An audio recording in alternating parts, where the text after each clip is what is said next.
ਅਗਲੀ ਮਿੰਟੂ ਜੀ ਗੱਲ ਕਰੀਏ ਨਵਜੋਤ ਸਿੱਧੂ ਵੱਲੋਂ ਸੁਨੀਲ ਜਾਖੜ ਸਮੇਤ ਹੋਰ ਆਗੂਆਂ ਦੇ ਨਾਲ ਮੁਲਾਕਾਤ। ਦੇਖੋ ਇਹ ਤੇ ਮਾਮਲਾ ਮੈਨੂੰ ਲੱਗਦਾ ਹੈ ਕਿ ਵੜਿੰਗ ਵਰਸਜ ਸਿੱਧੂ ਬਣ ਗਿਆ। ਵੜਿੰਗ ਵਰਸਜ ਸਿੱਧੂ ਬਣ ਗਿਆ। ਉਹ ਜਿਵੇਂ ਜੈਜੀ ਬੈਸ ਕਹਿੰਦਾ ਸੀ ਨਾ, ਨਹੀਂ ਉਹ ਹਾਰਿਆ ਹਾਲੇ ਤੇ ਜੱਟ ਪੂਰਾ ਕਾਇਮ ਆ, ਤੇ ਉਦਾਂ ਹੀ ਬਸ ਮੈਨੂੰ ਇਹ ਲੱਗਦਾ ਹੈ ਕਿ ਨਵਜੋਤ ਸਿੰਘ ਸਿੱਧੂ ਜਿਸ ਨੂੰ ਬਿਲਕੁਲ ਗੇਮ ਦੇ ਵਿੱਚੋਂ ਬਾਹਰ ਕਰ ਦਿੱਤਾ ਗਿਆ, ਟੱਕ ਦਿੱਤਾ ਗਿਆ ਹਾਸ਼ੀਏ ਤੇ, ਇੱਕ ਵਾਰੀ ਫੇਰ ਸਿੱਧੂ ਹੱਥ ਪੈਰ ਮਾਰ ਰਿਹਾ ਵਾ ਕਿ ਕਿਤੇ ਮੇਰਾ ਮਾੜਾ ਜਿਹਾ ਫੌ ਪੈ ਜੇ ਤੇ ਫਿਰ ਇਹਨਾਂ ਨੂੰ ਪਚੱਕਾ ਮੈਂ ਦਿਖਾ ਦਿਆਂ। ਕਿਉਂਕਿ ਦੇਖੋ ਬੜੀ ਵੱਡੀ ਗੱਲ ਹੈ ਨਾ, ਅੱਜ ਹੀ ਰਾਜਾ ਵੜਿੰਗ ਜਿਹੜੇ ਨਵ ਨਿਯੁਕਤ ਪ੍ਰਧਾਨ ਆ ਉਹ ਜਾਂਦੇ ਨੇ ਅੰਮ੍ਰਿਤਸਰ ਦੇ ਵਿੱਚ। ਤਾਂ ਅੰਮ੍ਰਿਤਸਰ ਦੇ ਵਿੱਚ ਜਦੋਂ ਜਾਂਦੇ ਨੇ ਤਾਂ ਉਹਨਾਂ ਦੀ ਮੀਟਿੰਗ ਸਿੱਧੂ ਨਾਲ ਨਹੀਂ ਹੋ ਰਹੀ, ਜਿਹੜੇ ਕਿ ਉੱਥੋਂ ਦੇ ਬਹੁਤ ਵੱਡੇ ਲੀਡਰ ਨੇ ਤੇ ਇਹਨਾਂ ਦੇ ਸਾਬਕਾ ਪ੍ਰਧਾਨ।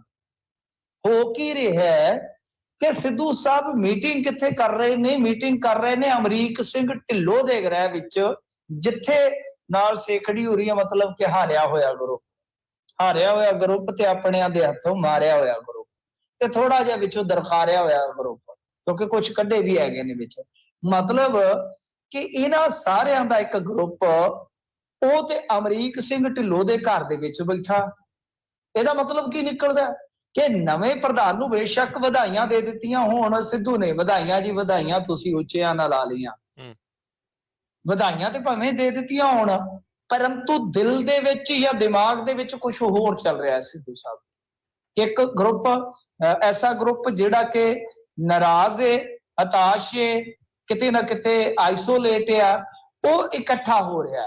ਤਾਂ ਉਹਦੇ ਵਿੱਚ ਸੁਨੀਲ ਜਾਖੜ ਦੇ ਨਾਲ ਜਾ ਕੇ ਗੁਫ਼ਤਗੂ ਕਰਨੀ, ਮੁਲਾਕਾਤ ਕਰਨੀ, ਇਹ ਸੰਕੇਤ ਹੈ ਇਸ ਗੱਲ ਦਾ ਕਿ ਆਉਣ ਵਾਲੇ ਦਿਨਾਂ ਦੇ ਵਿੱਚ ਕੁਝ ਹੋ ਸਕਦਾ। ਹੁਣ ਤੁਸੀਂ ਦੇਖ ਲਓ ਕੈਪਟਨ ਅਮਰਿੰਦਰ ਸਿੰਘ ਦਾ ਲਾਣਾ ਜਿਹੜਾ ਸੀਗਾ ਉਹ ਕਿਵੇਂ ਮਤਲਬ ਕਿ ਸਿੱਧੂ ਦੇ ਮਗਰ ਲੱਗਿਆ ਫਿਰਦਾ ਹੁੰਦਾ ਸੀਗਾ। ਸੁਨੀਲ ਜਾਖੜ ਦੀਆਂ ਗੱਲਾਂ ਜਿਹੜੀਆਂ ਉਹਨਾਂ ਨੂੰ ਅੱਛੀਆਂ ਲੱਗਦੀਆਂ ਸੀ। ਅੱਜ ਵੇਖੋ ਸੁਨੀਲ ਜਾਖੜ ਜਿਹੜਾ ਕਿ ਅਕਸਰ ਸਿੱਧੂ ਤੇ ਵੀ ਤਨਜ਼ ਕੱਸ ਜਾਂਦਾ ਸੀ, ਕਈ ਵਾਰ ਸਨੀ ਤੇ ਵੀ, ਅੱਜ ਦੋਵੇਂ ਇੱਕੋ ਕੁਰਸੀ ਤੇ ਆ ਗਏ ਨੇ ਜਾਂ ਇੱਕੋ ਮੇਜ਼ ਤੇ ਆ ਗਏ ਨੇ, ਨੇੜੇ ਨੇੜੇ ਆ ਗਏ ਨੇ। ਤੇ ਇਹ ਰਾਜਨੀਤੀ ਜ਼ਰੂਰਤਾਂ ਹੁਣ ਤੁਹਾਨੂੰ ਪਤਾ ਹੀ ਹੈ ਨੇੜੇ ਨੇੜੇ ਕਰ ਦਿੰਦੀਆਂ, ਨੇੜੇ ਨੇੜੇ ਕਰ ਦਿੰਦੀਆਂ। ਤਾਂ ਜਿਹੜਾ ਹੁਣ ਤੁਸੀਂ ਦੇਖੋ ਕਿ ਉਹਨਾਂ ਦਾ ਹਾਲ ਕੀ ਹੋਏਗਾ। ਕਾਂਗਰਸ ਦਾ ਜਿਹੜਾ ਲਾਣਾ ਸਿੱਧੂ ਤੇ ਕਾਂਗਰਸ ਦੇ ਖਿਲਾਫ ਜਾਖੜ ਦੇ ਹੱਕ ਚ ਬੋਲਦਾ ਸੀ, ਹੁਣ ਕੀ ਕਹੇਗਾ ਉਹ, ਬਹੁਤ ਵੱਡੀ ਗੱਲ ਆ। ਸੋ ਇਹ ਆਪਣੇ ਆਪ ਦੇ ਵਿੱਚ ਕਹਿ ਲਓ ਕਿ ਇੱਕ ਡਰਟੀ ਪੋਲਿਟਿਕਸ ਜਿਹੜੀ ਹੈ, ਜਾਂ ਕਹਿ ਲਓ ਕਿ ਨਵੀਂ ਕਿਸਮ ਦੀ ਰਾਜਨੀਤੀ ਸਾਨੂੰ ਵਿਖਾਈ ਦੇ ਰਹੀ ਹੈ। ਤਾਂ ਇਹਦਾ ਮਤਲਬ ਇਹੋ ਨਿਕਲਦਾ ਹੈ ਕਿ ਹਾਲ ਦੀ ਘੜੀ ਜਿਹੜੀ ਆਪਾਂ ਸੰਭਾਵਨਾ ਕੁਝ ਵੇਖਦੇ ਸਾਂ ਕਿ ਸ਼ਾਇਦ ਕਾਂਗਰਸ ਦੇ ਵਿੱਚ ਸਭ ਅੱਛਾ ਹੋ ਜਾਏਗਾ, ਅਜਿਹਾ ਨਹੀਂ ਹੈ। ਨਾ ਹੀ ਸਿੱਧੂ ਹਾਰਿਆ। ਤਾਂ ਇੱਕ ਤਰ੍ਹਾਂ ਨਾਲ ਕਹਿ ਲਓ ਕਿ ਜਿਹੜੇ ਬੰਦੇ ਬੇਸ਼ੱਕ ਇਲੈਕਸ਼ਨ ਨਹੀਂ ਜਿੱਤੇ, ਚਾਹੇ ਉਹ ਪਾਰਟੀ ਚੋਂ ਬਾਹਰ ਹੋ ਗਏ, ਪਰ ਉਹ ਇਕਜੁੱਟ ਹੋ ਰਹੇ ਨੇ। ਤੇ ਸੁਨੀਲ ਜਾਖੜ ਜੇ ਮੰਨ ਲਓ ਉਹਨਾਂ ਦੇ ਨਾਲ ਤੁਰ ਪੈਂਦਾ ਹੈ ਤਾਂ ਫਿਰ ਕੁਛ ਨਾ ਕੁਛ ਵਾਪਰਨ ਦੀ ਸੰਭਾਵਨਾ ਜਿਹੜੀ ਆ ਉਹ ਹੋਰ ਵੀ ਤੀਖਣ ਹੋ ਜਾਂਦੀ ਆ, ਪ੍ਰਬਲ ਹੋ ਜਾਂਦੀ ਆ। ਤਾਂ ਦੇਖਦੇ ਆ ਕੀ ਹੁੰਦਾ। ਪਰ ਨਵਜੋਤ ਸਿੰਘ ਸਿੱਧੂ ਦੀਆਂ ਮੀਟਿੰਗਾਂ ਨੇ ਦਿਖਾ ਦਿੱਤਾ, ਦਰਸਾ ਦਿੱਤਾ ਕਿ ਨਾ ਤਾਂ ਸਿੱਧੂ ਬੈਠਣ ਵਾਲਾ ਤੇ ਨਾ ਹੀ ਇਹਨਾਂ ਦਾ ਝਗੜਾ ਛੇਤੀ ਉਹ ਬੈਠਣ ਵਾਲਾ ਹੈ। ਅਗਲੀ ਮਿੰਟੂ ਜੀ ਗੱਲ ਕਰੀਏ ਨਵਜੋਤ ਸਿੱਧੂ ਵੱਲੋਂ ਸੁਨੀਲ ਜਾਖੜ ਸਮੇਤ ਹੋਰ ਆਗੂਆਂ ਦੇ ਨਾਲ ਮੁਲਾਕਾਤ। ਦੇਖੋ ਇਹ ਤੇ ਮਾਮਲਾ ਮੈਨੂੰ ਲੱਗਦਾ ਹੈ ਕਿ ਵੜਿੰਗ ਵਰਸਜ ਸਿੱਧੂ ਬਣ ਗਿਆ। ਵੜਿੰਗ ਵਰਸਜ ਸਿੱਧੂ ਬਣ ਗਿਆ। ਉਹ ਜਿਵੇਂ ਜੈਜੀ ਬੈਸ ਕਹਿੰਦਾ ਸੀ ਨਾ, ਨਹੀਂ ਉਹ ਹਾਰਿਆ ਹਾਲੇ ਤੇ ਜੱਟ ਪੂਰਾ ਕਾਇਮ ਆ, ਤੇ ਉਦਾਂ ਹੀ ਬਸ ਮੈਨੂੰ ਇਹ ਲੱਗਦਾ ਹੈ ਕਿ ਨਵਜੋਤ ਸਿੰਘ ਸਿੱਧੂ ਜਿਸ ਨੂੰ ਬਿਲਕੁਲ ਗੇਮ ਦੇ ਵਿੱਚੋਂ ਬਾਹਰ ਕਰ ਦਿੱਤਾ ਗਿਆ, ਟੱਕ ਦਿੱਤਾ ਗਿਆ ਹਾਸ਼ੀਏ ਤੇ, ਇੱਕ ਵਾਰੀ ਫੇਰ ਸਿੱਧੂ ਹੱਥ ਪੈਰ ਮਾਰ ਰਿਹਾ ਵਾ ਕਿ ਕਿਤੇ ਮੇਰਾ ਮਾੜਾ ਜਿਹਾ ਫੌ ਪੈ ਜੇ ਤੇ ਫਿਰ ਇਹਨਾਂ ਨੂੰ ਪਚੱਕਾ ਮੈਂ ਦਿਖਾ ਦਿਆਂ। ਕਿਉਂਕਿ ਦੇਖੋ ਬੜੀ ਵੱਡੀ ਗੱਲ ਹੈ ਨਾ, ਅੱਜ ਹੀ ਰਾਜਾ ਵੜਿੰਗ ਜਿਹੜੇ ਨਵ ਨਿਯੁਕਤ ਪ੍ਰਧਾਨ ਆ ਉਹ ਜਾਂਦੇ ਨੇ ਅੰਮ੍ਰਿਤਸਰ ਦੇ ਵਿੱਚ। ਤਾਂ ਅੰਮ੍ਰਿਤਸਰ ਦੇ ਵਿੱਚ ਜਦੋਂ ਜਾਂਦੇ ਨੇ ਤਾਂ ਉਹਨਾਂ ਦੀ ਮੀਟਿੰਗ ਸਿੱਧੂ ਨਾਲ ਨਹੀਂ ਹੋ ਰਹੀ, ਜਿਹੜੇ ਕਿ ਉੱਥੋਂ ਦੇ ਬਹੁਤ ਵੱਡੇ ਲੀਡਰ ਨੇ ਤੇ ਇਹਨਾਂ ਦੇ ਸਾਬਕਾ ਪ੍ਰਧਾਨ। ਹੋ ਕੀ ਰਿਹਾ ਕਿ ਸਿੱਧੂ ਸਾਹਿਬ ਮੀਟਿੰਗ ਕਿੱਥੇ ਕਰ ਰਹੇ ਨੇ? ਮੀਟਿੰਗ ਕਰ ਰਹੇ ਨੇ ਅਮਰੀਕ ਸਿੰਘ ਢਿੱਲੋਂ ਦੇ ਗ੍ਰਹਿ ਵਿੱਚ, ਜਿੱਥੇ ਨਾਲ ਸੇਖੜੀ ਹੋ ਰਹੀ ਹੈ, ਮਤਲਬ ਕਿ ਹਾਰਿਆ ਹੋਇਆ ਗਰੁੱਪ ਤੇ ਆਪਣਿਆਂ ਦੇ ਹੱਥੋਂ ਮਾਰਿਆ ਹੋਇਆ ਗਰੁੱਪ, ਤੇ ਥੋੜਾ ਜਿਹਾ ਵਿੱਚੋਂ ਦਰਖਾਰਿਆ ਹੋਇਆ ਗਰੁੱਪ, ਕਿਉਂਕਿ ਕੁਝ ਕੱਢੇ ਵੀ ਹੈਗੇ ਨੇ ਵਿੱਚ। ਮਤਲਬ ਕਿ ਇਹਨਾਂ ਸਾਰਿਆਂ ਦਾ ਇੱਕ ਗਰੁੱਪ ਉਹ ਤੇ ਅਮਰੀਕ ਸਿੰਘ ਢਿੱਲੋਂ ਦੇ ਘਰ ਦੇ ਵਿੱਚ ਬੈਠਾ।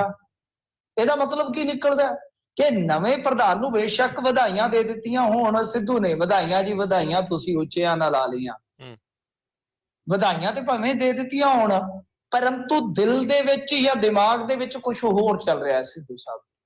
ਇੱਕ ਗਰੁੱਪ ਐਸਾ ਗਰੁੱਪ ਜਿਹੜਾ ਕਿ ਨਾਰਾਜ਼ ਏ, ਹਤਾਸ਼ ਏ, ਕਿਤੇ ਨਾ ਕਿਤੇ ਆਈਸੋਲੇਟ ਆ, ਉਹ ਇਕੱਠਾ ਹੋ ਰਿਹਾ। ਤਾਂ ਉਹਦੇ ਵਿੱਚ ਸੁਨੀਲ ਜਾਖੜ ਦੇ ਨਾਲ ਜਾ ਕੇ ਗੁਫ਼ਤਗੂ ਕਰਨੀ, ਮੁਲਾਕਾਤ ਕਰਨੀ, ਇਹ ਸੰਕੇਤ ਹੈ ਇਸ ਗੱਲ ਦਾ ਕਿ ਆਉਣ ਵਾਲੇ ਦਿਨਾਂ ਦੇ ਵਿੱਚ ਕੁਝ ਹੋ ਸਕਦਾ। ਹੁਣ ਤੁਸੀਂ ਦੇਖ ਲਓ ਕੈਪਟਨ ਅਮਰਿੰਦਰ ਸਿੰਘ ਦਾ ਲਾਣਾ ਜਿਹੜਾ ਸੀਗਾ ਉਹ ਕਿਵੇਂ ਮਤਲਬ ਕਿ ਸਿੱਧੂ ਦੇ ਮਗਰ ਲੱਗਿਆ ਫਿਰਦਾ ਹੁੰਦਾ ਸੀਗਾ। ਸੁਨੀਲ ਜਾਖੜ ਦੀਆਂ ਗੱਲਾਂ ਜਿਹੜੀਆਂ ਉਹਨਾਂ ਨੂੰ ਅੱਛੀਆਂ ਲੱਗਦੀਆਂ ਸੀ। ਅੱਜ ਵੇਖੋ ਸੁਨੀਲ ਜਾਖੜ ਜਿਹੜਾ ਕਿ ਅਕਸਰ ਸਿੱਧੂ ਤੇ ਵੀ ਤਨਜ਼ ਕੱਸ ਜਾਂਦਾ ਸੀ, ਕਈ ਵਾਰ ਸਨੀ ਤੇ ਵੀ, ਅੱਜ ਦੋਵੇਂ ਇੱਕੋ ਕੁਰਸੀ ਤੇ ਆ ਗਏ ਨੇ ਜਾਂ ਇੱਕੋ ਮੇਜ਼ ਤੇ ਆ ਗਏ ਨੇ, ਨੇੜੇ ਨੇੜੇ ਆ ਗਏ ਨੇ। ਤੇ ਇਹ ਰਾਜਨੀਤੀ ਜ਼ਰੂਰਤਾਂ ਹੁਣ ਤੁਹਾਨੂੰ ਪਤਾ ਹੀ ਹੈ ਨੇੜੇ ਨੇੜੇ ਕਰ ਦਿੰਦੀਆਂ, ਨੇੜੇ ਨੇੜੇ ਕਰ ਦਿੰਦੀਆਂ। ਤਾਂ ਜਿਹੜਾ ਹੁਣ ਤੁਸੀਂ ਦੇਖੋ ਕਿ ਉਹਨਾਂ ਦਾ ਹਾਲ ਕੀ ਹੋਏਗਾ। ਕਾਂਗਰਸ ਦਾ ਜਿਹੜਾ ਲਾਣਾ ਸਿੱਧੂ ਤੇ ਕਾਂਗਰਸ ਦੇ ਖਿਲਾਫ ਜਾਖੜ ਦੇ ਹੱਕ 'ਚ ਬੋਲਦਾ ਸੀ, ਹੁਣ ਕੀ ਕਹੇਗਾ ਉਹ, ਬਹੁਤ ਵੱਡੀ ਗੱਲ ਆ। ਸੋ ਇਹ ਆਪਣੇ ਆਪ ਦੇ ਵਿੱਚ ਕਹਿ ਲਓ ਕਿ ਇੱਕ ਡਰਟੀ ਪੋਲਿਟਿਕਸ ਜਿਹੜੀ ਹੈ, ਜਾਂ ਕਹਿ ਲਓ ਕਿ ਨਵੀਂ ਕਿਸਮ ਦੀ ਰਾਜਨੀਤੀ ਸਾਨੂੰ ਵਿਖਾਈ ਦੇ ਰਹੀ ਹੈ। ਤਾਂ ਇਹਦਾ ਮਤਲਬ ਇਹੋ ਨਿਕਲਦਾ ਹੈ ਕਿ ਹਾਲ ਦੀ ਘੜੀ ਜਿਹੜੀ ਆਪਾਂ ਸੰਭਾਵਨਾ ਕੁਝ ਵੇਖਦੇ ਸਾਂ ਕਿ ਸ਼ਾਇਦ ਕਾਂਗਰਸ ਦੇ ਵਿੱਚ ਸਭ ਅੱਛਾ ਹੋ ਜਾਏਗਾ, ਅਜਿਹਾ ਨਹੀਂ ਹੈ। ਨਾ ਹੀ ਸਿੱਧੂ ਹਾਰਿਆ। ਤਾਂ ਇੱਕ ਤਰ੍ਹਾਂ ਨਾਲ ਕਹਿ ਲਓ ਕਿ ਜਿਹੜੇ ਬੰਦੇ ਬੇਸ਼ੱਕ ਇਲੈਕਸ਼ਨ ਨਹੀਂ ਜਿੱਤੇ, ਚਾਹੇ ਉਹ ਪਾਰਟੀ ਚੋਂ ਬਾਹਰ ਹੋ ਗਏ, ਪਰ ਉਹ ਇਕਜੁੱਟ ਹੋ ਰਹੇ ਨੇ। ਤੇ ਸੁਨੀਲ ਜਾਖੜ ਜੇ ਮੰਨ ਲਓ ਉਹਨਾਂ ਦੇ ਨਾਲ ਤੁਰ ਪੈਂਦਾ ਹੈ ਤਾਂ ਫਿਰ ਕੁਛ ਨਾ ਕੁਛ ਵਾਪਰਨ ਦੀ ਸੰਭਾਵਨਾ ਜਿਹੜੀ ਆ ਉਹ ਹੋਰ ਵੀ ਤੀਖਣ ਹੋ ਜਾਂਦੀ ਆ, ਪ੍ਰਬਲ ਹੋ ਜਾਂਦੀ ਆ। ਤਾਂ ਦੇਖਦੇ ਆ ਕੀ ਹੁੰਦਾ। ਪਰ ਨਵਜੋਤ ਸਿੰਘ ਸਿੱਧੂ ਦੀਆਂ ਮੀਟਿੰਗਾਂ ਨੇ ਦਰਸਾ ਦਿੱਤਾ ਕਿ ਨਾ ਤਾਂ ਸਿੱਧੂ ਬੈਠਣ ਵਾਲਾ ਤੇ ਨਾ ਹੀ ਇਹਨਾਂ ਦਾ ਝਗੜਾ ਛੇਤੀ ਉਹ ਬੈਠਣ ਵਾਲਾ।